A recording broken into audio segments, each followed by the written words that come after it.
성도 여러분 안녕하십니까? 이 시간 하나님의 영광을 위하여 라는 제목으로 말씀의 은혜를 나누겠습니다. 다 함께 하나님의 말씀 고린도전서 10장 31절로 33절에 있는 말씀 보시겠습니다. 고린도전서 10장 31절로 33절의 말씀입니다. 한 목소리로 읽겠습니다. 시작.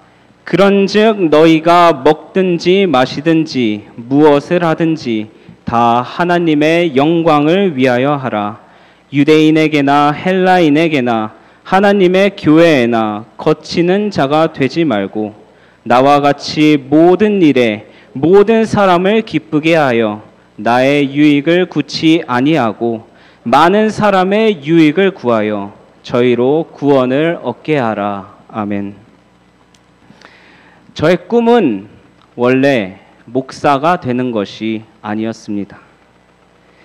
어렸을 때는 아픈 사람을 고쳐주고 싶다는 막연한 생각에 의사가 되고 싶었고, 조금 성장해서 한창 꿈을 가질 나이에는 축구 선수가 되고 싶었습니다. 남자아이이기 때문에 한 번씩 꿈꿔보는 그런 꿈이 아니었습니다. 왜냐하면 20살이 되어 신학과에 입학해서까지 그 미련을 떨쳐버릴 수가 없었기 때문이었습니다. 중학교 3학년 때 부모님께 진지하게 축구하고 싶다고 말씀드렸습니다. 저는 당연히 안 된다고 하실 줄 알았는데 그러지 않으시고 저모르게 학교 체육 선생님을 찾아가서 알아보셨더라고요. 부모님께서는 체육 선생님을 통해 가능성이 있어 보인다는 의외의 답변을 들으시고는 저에게 그러면 테스트라도 받아보겠냐고 알아봐 주겠다고 말씀하셨습니다.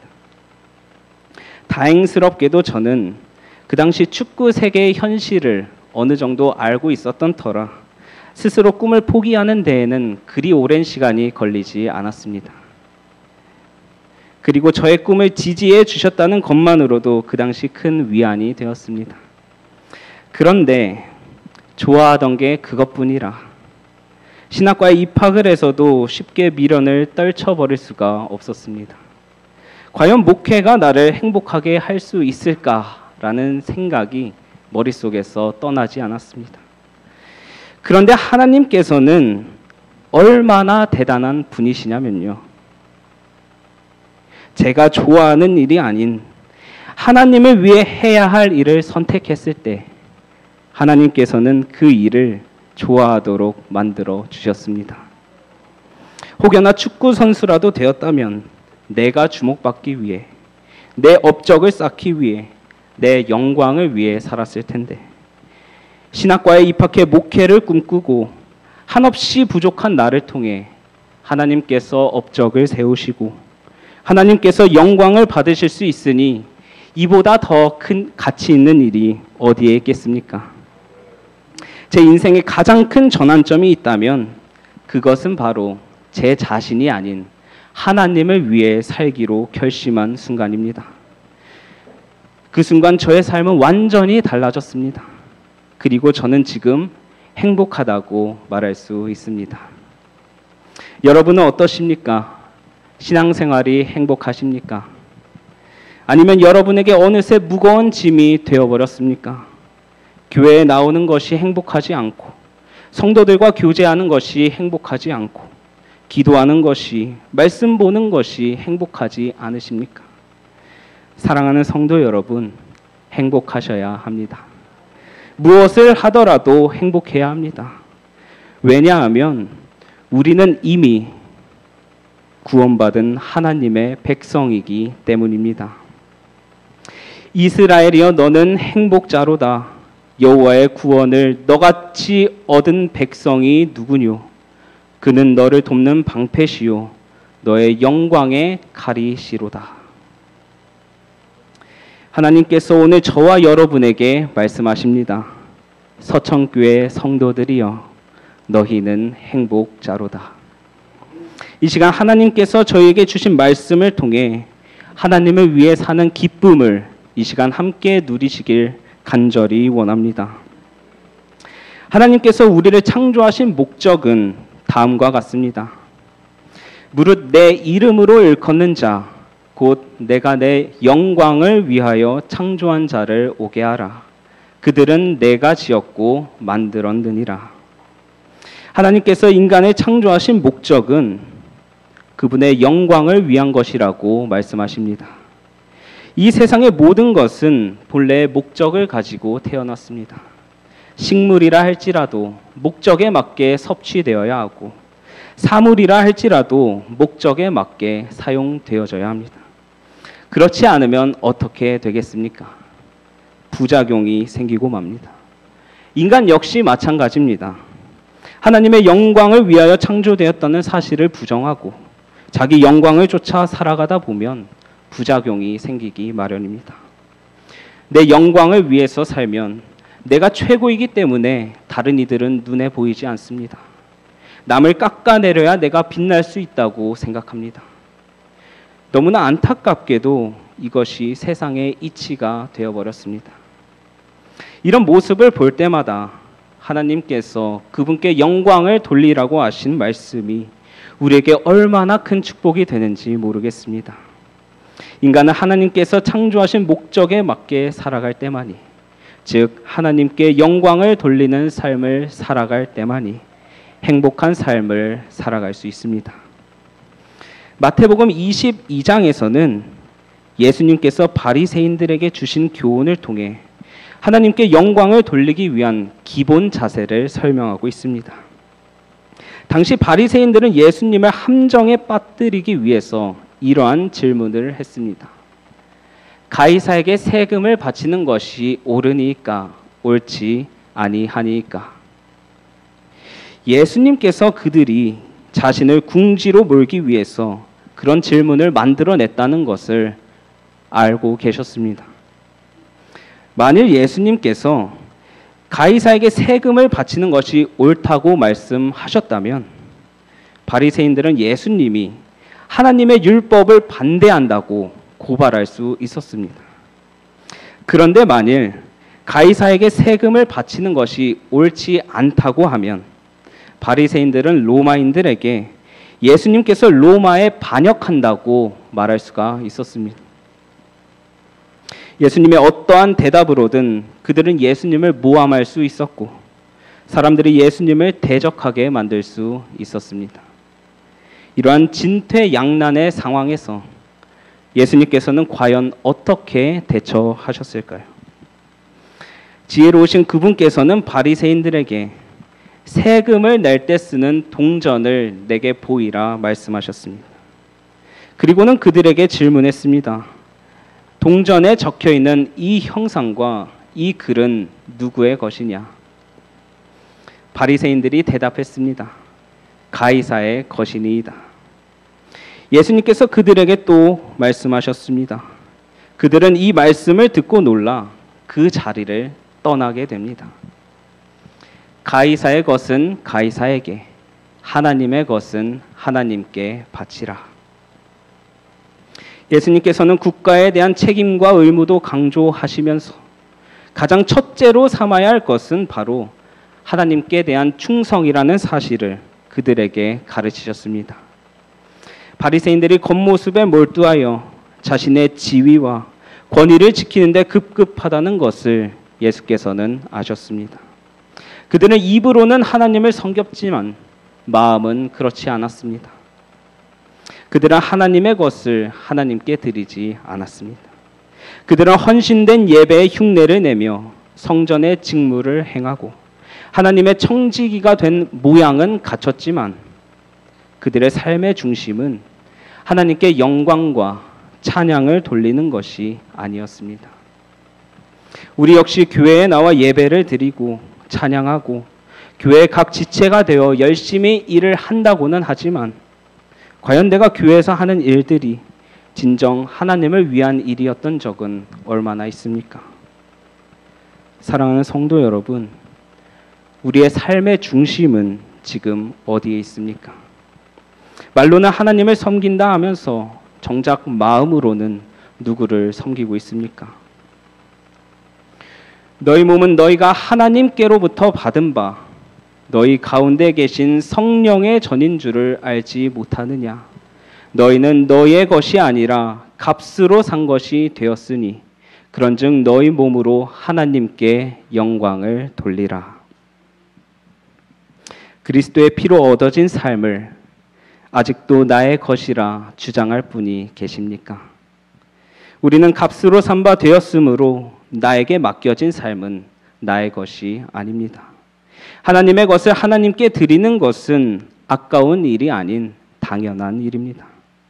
하나님께서는 오늘도 내 삶을 하나님의 영광을 위해 드리라 부르십니다. 하나님께서 이토록 자기 자신을 위해 살지 말고 그분의 영광을 위해 살라고 하신 이유는 바로 우리가 그분의 영광의 빛 가운데 살기를 원하시기 때문입니다. 나는 빛으로 세상에 왔나니 무릇 나를 믿는 자로 어두움에 거하지 않게 하려 함이로라. 하나님의 영광 안에 살 때만이 우리가 어두움에서 벗어나 빛 가운데 살 수 있기 때문입니다. 남을 깎아내린다고 내가 빛날 수 있는 것이 결코 아닙니다. 내 영광을 위해 살아가면 그저 나만 비추고 끝나게 되어 있습니다.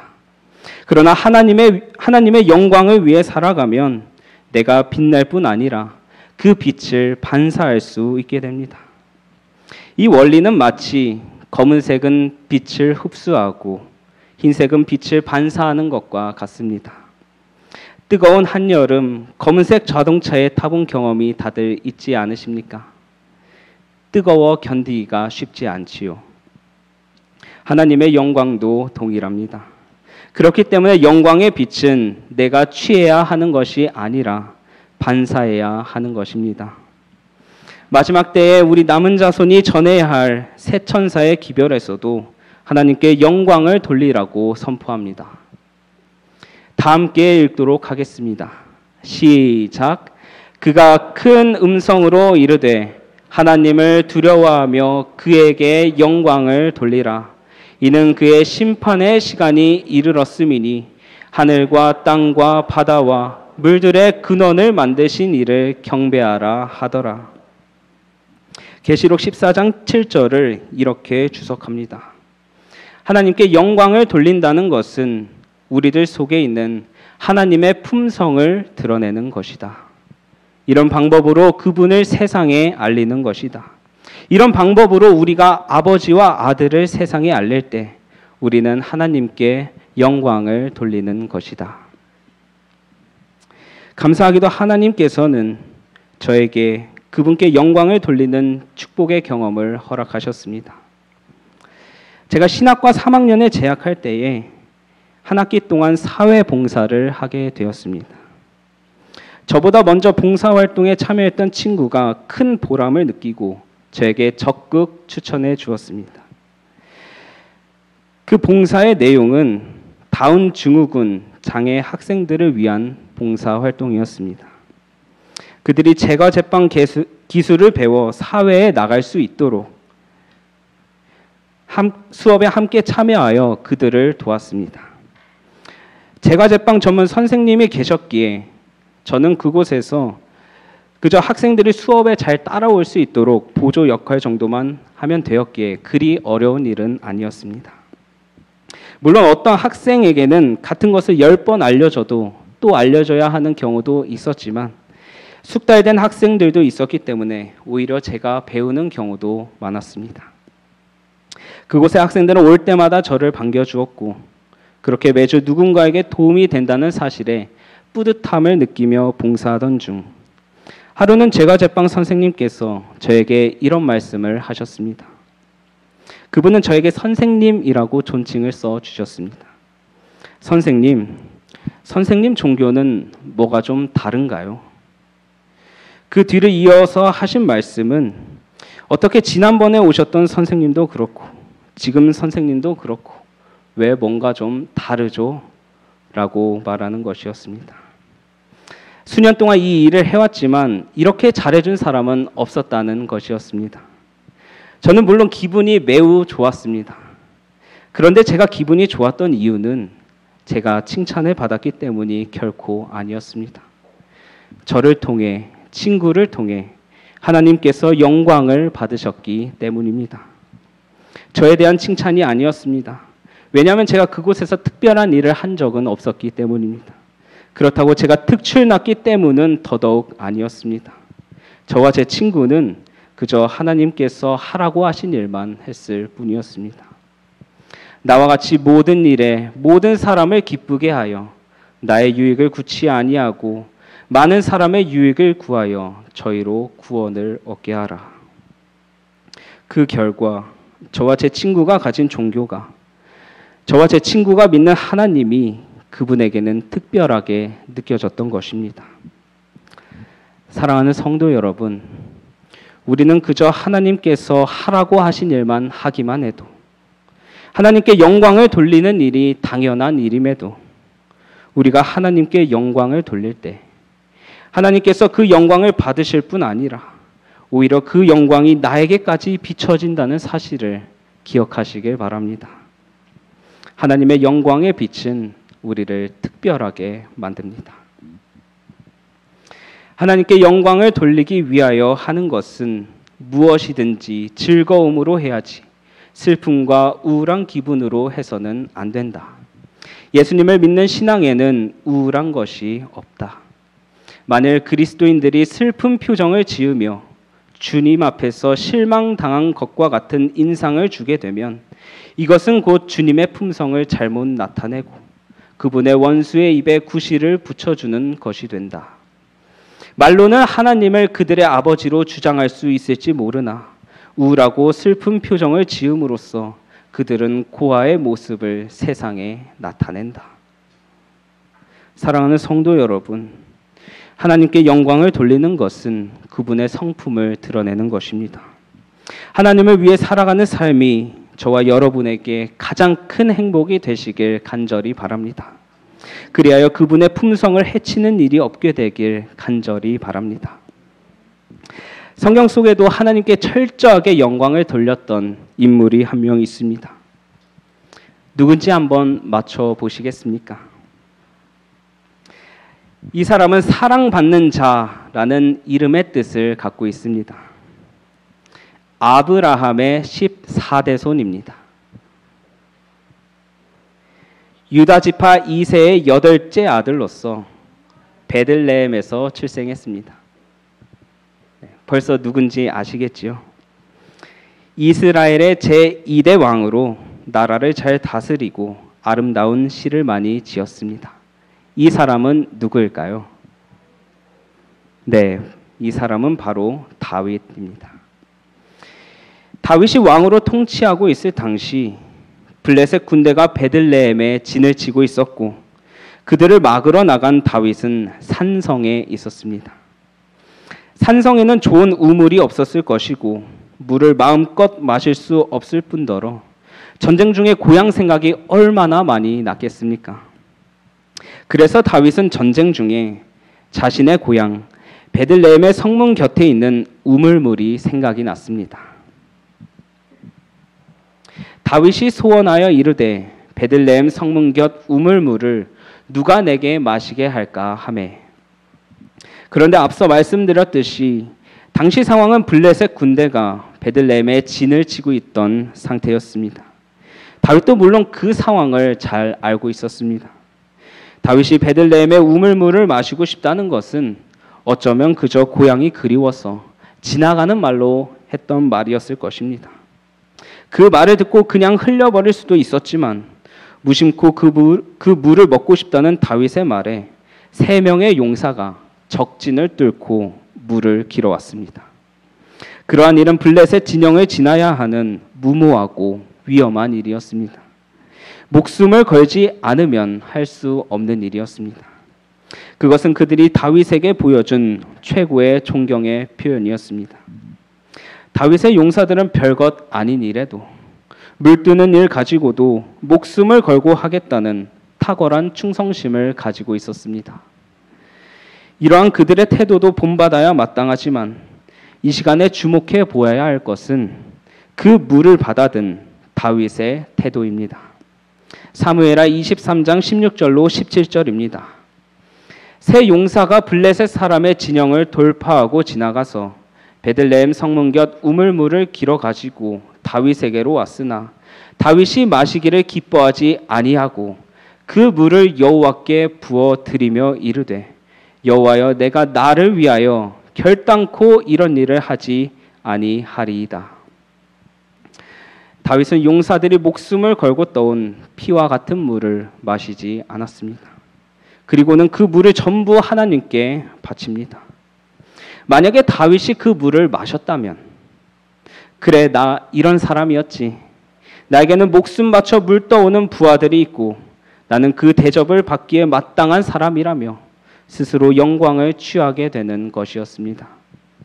다윗은 자신이 그 영광을 취하기에 마땅한 위치에 있었다고 생각할 수도 있었지만 그 영광을 자신이 취하지 아니하고 온전히 하나님께 바칩니다. 그리고 그는 이렇게 고백합니다. 내가 나를 위하여 결단코 이런 일을 하지 아니하리이다.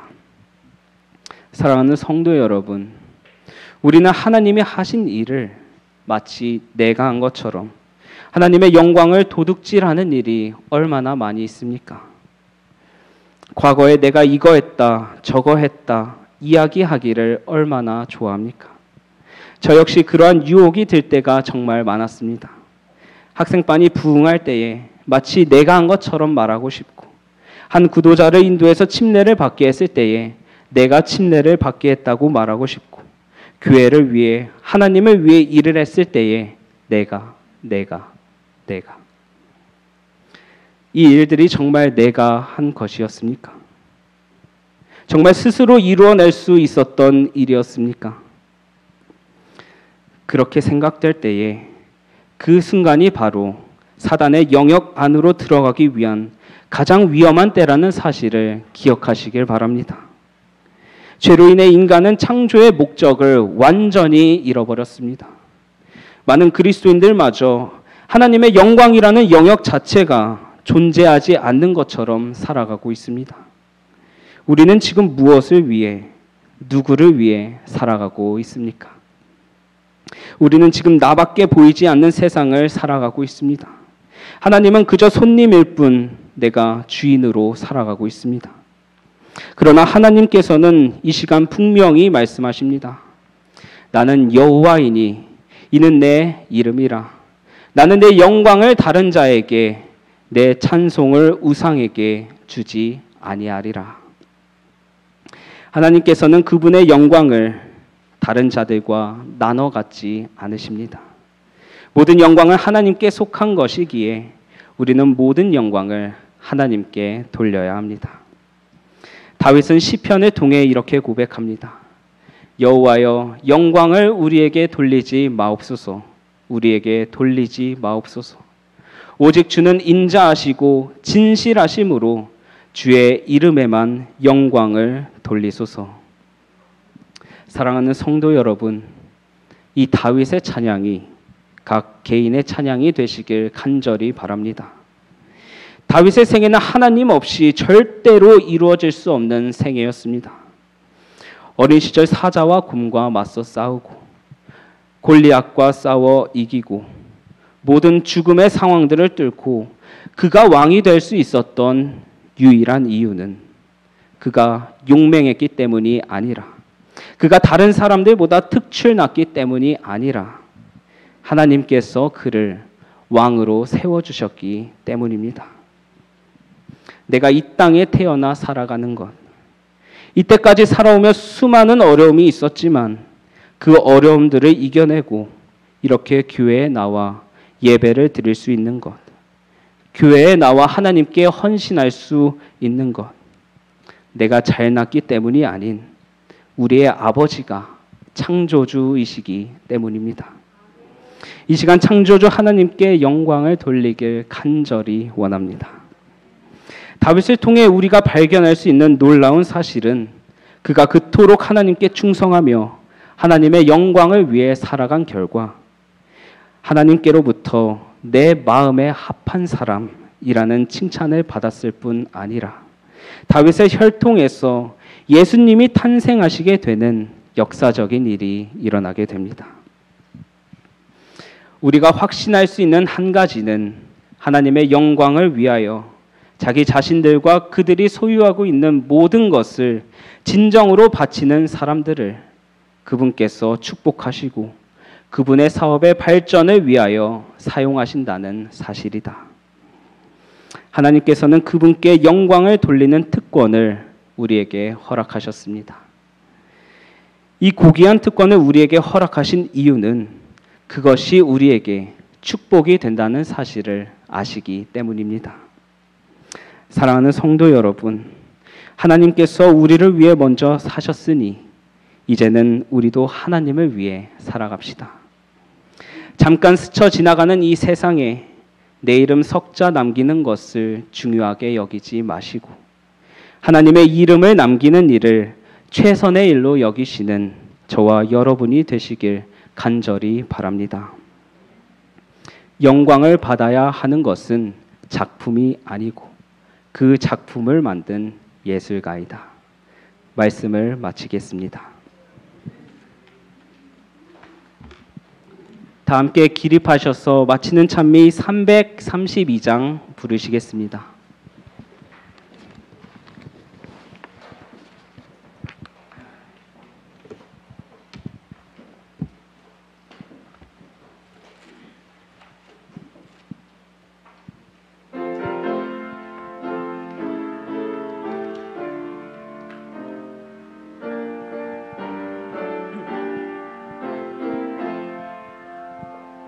주님 섬긴다 하면서 세상 쾌락을 즐겼네.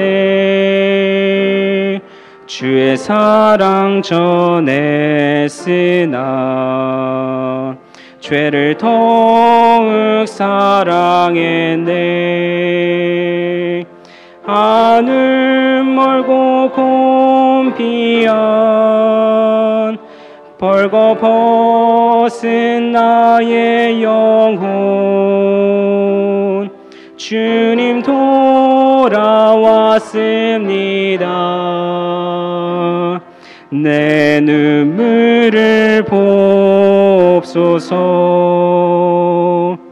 주의 애타는 사랑을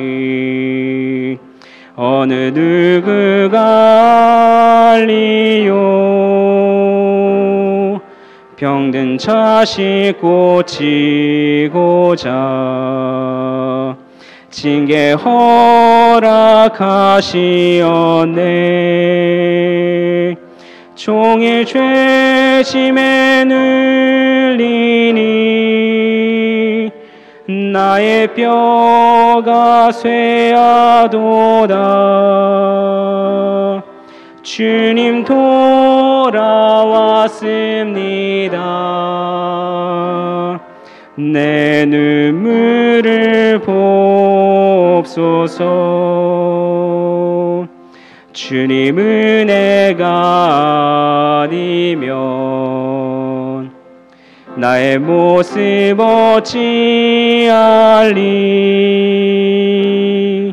매인 삿을 풀어주리. 오직 예수 그리스도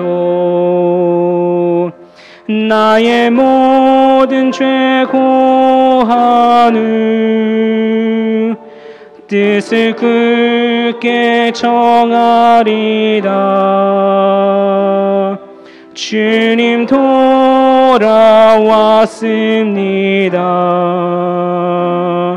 내 눈물을 봅소서.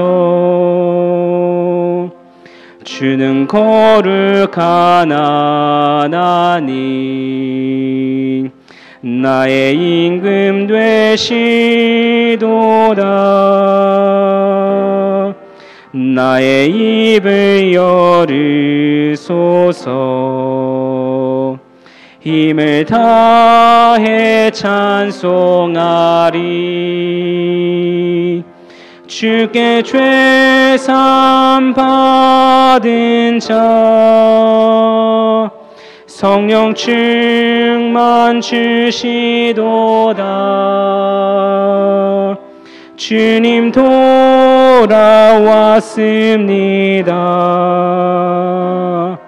내 생명을 받으소서. 하늘에 계신 하나님 아버지, 우리를 창조하여 주시고 창조하신 목적에 맞게 살아가게 하시니 감사합니다.